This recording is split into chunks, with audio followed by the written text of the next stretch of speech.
Billahi minasyaitonir rajim. Bismillahirrahmanirrahim.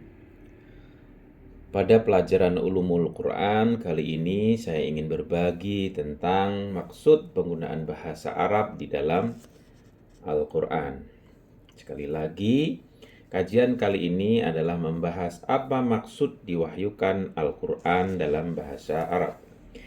Di dalam Al-Quran terdapat kata bahasa Arab, di antaranya surat Al-Qaf, surat ke-46 ayat 12, surat Fusilat, surat ke-41 ayat 2 hingga 3, surat Al-Ra'd, surat ke-13 ayat 37, surat An-Nahl, surat ke-16 ayat 103, surat Fusilat, surat ke-41 ayat 44, surat Asy-Syura, surat ke-26 ayat 197, dan surat Ibrahim, surat ke-14 ayat 4. Kemudian surat Maryam, surat ke-19 ayat 97, surat Dukhan, surat ke-44 ayat 58. Kemudian juga surat Fusilat, surat ke-41 ayat 44, surat An-Nahl, surat ke-16 ayat 103. Saya ingin membacakan satu surat di dalam surat Al-Aqaf, surat ke-46 ayat ke-12. Wa min qablihi kitabun Musa imaman wa rahmah wa hadza kitabun musaddiqul lisanan arabiyyal liyunziral ladzina zalamu wa busyra lil muhsinin.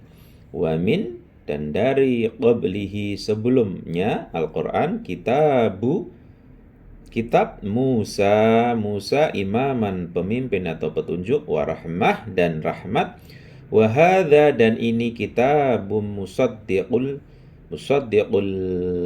lisanan wa hadza dan ini kitab musaddiqul lisanan membenarkan lisan atau bahasa Arabian Arab, liyungzira untuk memberi peringatan, liyungzira alladzina orang-orang yang dzalamu mereka yang zalim, wa busyra dan memberi kabar gembira lil muhsinin kepada orang-orang yang berbuat baik. Sekali lagi terjemahnya, dan sebelum Al-Quran itu telah ada kitab Musa sebagai petunjuk dan rahmat. Dan Al-Quran ini adalah kitab yang membenarkannya dalam bahasa Arab untuk memberi peringatan kepada orang-orang yang zalim dan memberi kabar gembira kepada orang-orang yang berbuat baik. Kemudian surat-surat yang lainnya saya tidak ingin membacakan. Sekali lagi, apa maksud diwahyukannya Al-Quran dalam bahasa Arab? Ayat-ayat yang digunakan dalam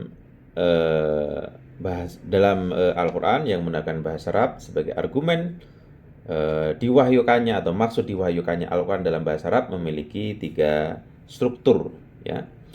Dalam berbagai ayat suci Allah menegaskan pewahyuan Al-Quran sebagai tulisan-tulisan dalam bahasa Arab, sebuah kitab dalam bentuk bahasa Arab yang dapat dibaca, dan hukum-hukum Arab. Nah, ini sebagaimana dijelaskan di dalam surat Al-Qaf tadi, surat ke-46 ayat 12. Atau yang termaktub dalam firman-Nya, ya. Misalnya di dalam surat Fusilat, surat ke-41 ayat 2 hingga 3. Inilah sebuah kitab yang diturunkan dari Tuhan yang Maha Pemurah lagi Maha Penyayang, sebuah kitab yang dijelaskan ayat-ayatnya dan menjelaskan setiap masalah sesuai dengan situasi yang ada. Sedang kitab itu adalah sebuah kitab yang fasih dalam bahasa Arab dan mudah dicerna untuk kaum yang mengetahui. Saya tidak membacakan Arabnya, ya, terjemahnya cukup dengan terjemahnya saja. Juga firman-Nya, dan sebagaimana kami telah menurunkan kitab kepada para nabi sebelum kamu, kami juga telah menurunkan Al-Quran itu kepadamu sebagai peraturan yang benar dalam bahasa Arab. Dan seandainya kamu mengikuti hawa nafsu mereka, setelah datang pengetahuan kepadamu, maka sekali-kali tidak memiliki pelindung dan penolak pun dari siksa Allah Subhanahu wa taala. Surat Ar-Ra'd surat ke-13 ayat 37. Demikian pula dalam surat Yusuf surat ke-12 ayat 2, surat Toha surat ke-20 ayat 13, surat Az-Zumar ayat 39, surat Az-Zumar surat ke-39 ayat 28, kemudian surat Asy-Syura surat ke-42 ayat 7 dan surat Asy-Syura surat ke-26 ayat 195. Kemudian dalam serangkaian ayat yang lain diketengahkan soal ketidakajaman Al-Quran dan hikmah tidak diturunkannya Al-Quran pada individu yang berbahasa a'jam atau selain non-Arab, seperti dalam firman Allah Subhanahu wa taala, dan sesungguhnya kami mengetahui bahwa mereka berkata, sesungguhnya Al-Quran itu diajarkan oleh seorang manusia kepada Muhammad. Padahal bahasa orang yang mereka tuduhkan bahwa Muhammad belajar kepadanya adalah bahasa a'jam, sedangkan Al-Quran adalah bahasa Arab yang terang. Surat An-Nahl surat ke-16 ayat 103.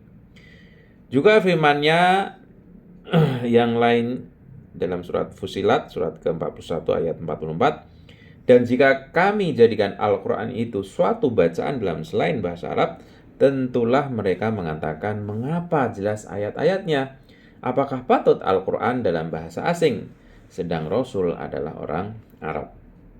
Kemudian surat Asy-Syura surat ke-26 ayat 197. Dan kalau Al-Quran itu kami turunkan kepada salah seorang dari golongan bukan Arab.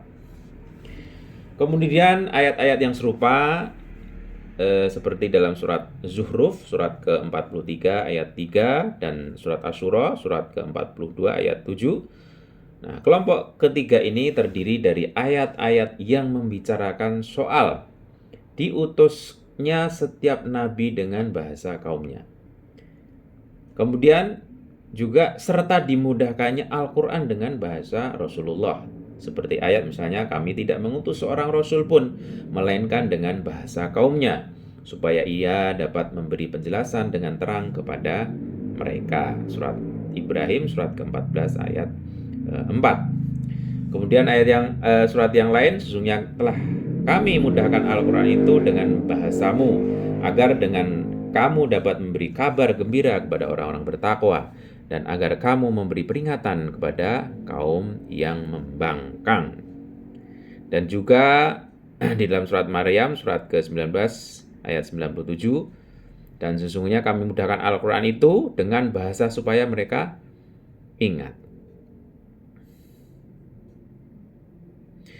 Kemudian surat Al-A'la ayat 18 serta surat Al-Qamar ayat 17, 22, 33, dan 40 termasuk pula dalam kelompok ayat ini. Nah, yang saya bacakan tadi ya, sesungguhnya kami mudahkan Al-Quran itu dengan bahasamu supaya mereka ingat. Nah, sebagian pihak ya, sebagian kalangan menggunakan ayat-ayat yang mulia ini bermaksud mengatakan bahwa Al-Quran tidak hanya diturunkan dalam bahasa Arab, melainkan juga diturunkan dengan logat kaum Quraisy yang merupakan kaum Rasulullah Shallallahu Alaihi Wasallam. Namun ya, pernyataan seperti ini sebenarnya adalah kesimpulan yang keliru. Kenapa demikian? Karena kosakata kaum dalam Al-Quran digunakan pula pada orang-orang yang tidak berasal dari suku bangsa Nabi yang bersangkutan. Misalnya umat Nabi Lut yang termaktub dalam 70 surat Hud, sesungguhnya kami adalah malaikat yang diutus kepada Lut. Kendati bukan berasal dari suku Nabi Lut alaihissalam, ayat itu tetap menggunakan frase kaum Lut. Kemudian argumen selanjutnya adalah penunjukan ketiga kelompok ayat ini atas status Arab Al-Quran tidaklah sama. Penunjukan kelompok terakhir terlihat tidak terlalu kuat jika dibandingkan dengan kelompok yang lainnya, sementara penunjukan kelompok pertama terlihat lebih jelas dibanding dua kelompok yang lainnya. Ini keterangan yang saya bacakan tadi. Sesungguhnya kami mudahkan Al-Quran itu dengan bahasamu supaya mereka ingat. Nah, ada dua hal atau dua perspektif mengenai apa yang dimaksud dengan Arab dan Ajam. Ajam itu adalah non-Arab. Ya, kenapa bahasa Al-Quran itu bahasa Arab, bukan bahasa yang lainnya? Perspektif pertama mengatakan bahwa kata Arabi bermakna ucapan dalam bahasa Arab atau orang-orang berbahasa Arab. Dan kata Ajami bermakna ucapan dalam bahasa non-Arab atau orang-orang yang berbahasa selain bahasa Arab. Nah, berarti kata Arab di situ adalah orang-orang yang berbahasa Arab, ya, ucapan dalam bahasa Arab, betul-betul dalam bahasa Arab. Sedangkan perspektif kedua mengatakan bahwa yang dimaksud Arabi adalah manusia atau ucapan yang fasih dan benar. Nah, lawan dari fasih dan benar adalah Ajami, yaitu manusia atau ucapan yang tidak fasih. Ya, lawan dari yang fasih tidak fasih. Nah, dengan mencermati cara penyampaian dan konteks ayat, mayoritas berpendapat bahwa yang dimaksud Arabi dan Ajami pada ayat ini berhubungan dengan makna yang pertama. Jadi, makna yang pertama bahwa Arabi bermakna ucapan dalam bahasa Arab atau orang-orang yang berbahasa Arab. Nah, hanya pada surah, misalnya surat Fusilat, surat ke-41 ayat 44, dan surat An-Nahl, surat ke-16 ayat 103, terkandung asumsi menggunakan makna kedua, yaitu makna bahasa Arab berarti fasih, ya. Arabi lawan dari Ajami. Maksudnya Arabi itu fasih, benar. Ajami berarti tidak fasih dan tidak benar.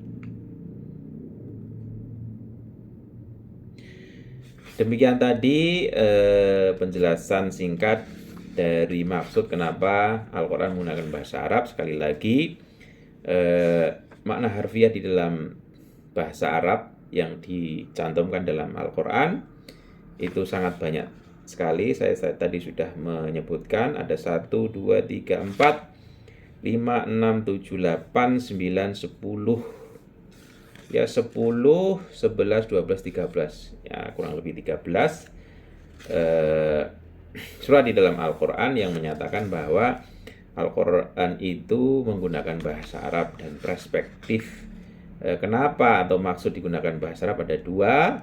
Yang pertama adalah Arabi bermakna ucapan dalam bahasa Arab atau orang-orang berbahasa Arab. Dan yang kedua adalah Arabi, ucapan yang fasih dan benar, sebagai lawan dari manusia atau ucapan yang tidak fasih. Yang pertama adalah Arabi bermakna ucapan dalam bahasa Arab atau orang-orang berbahasa Arab.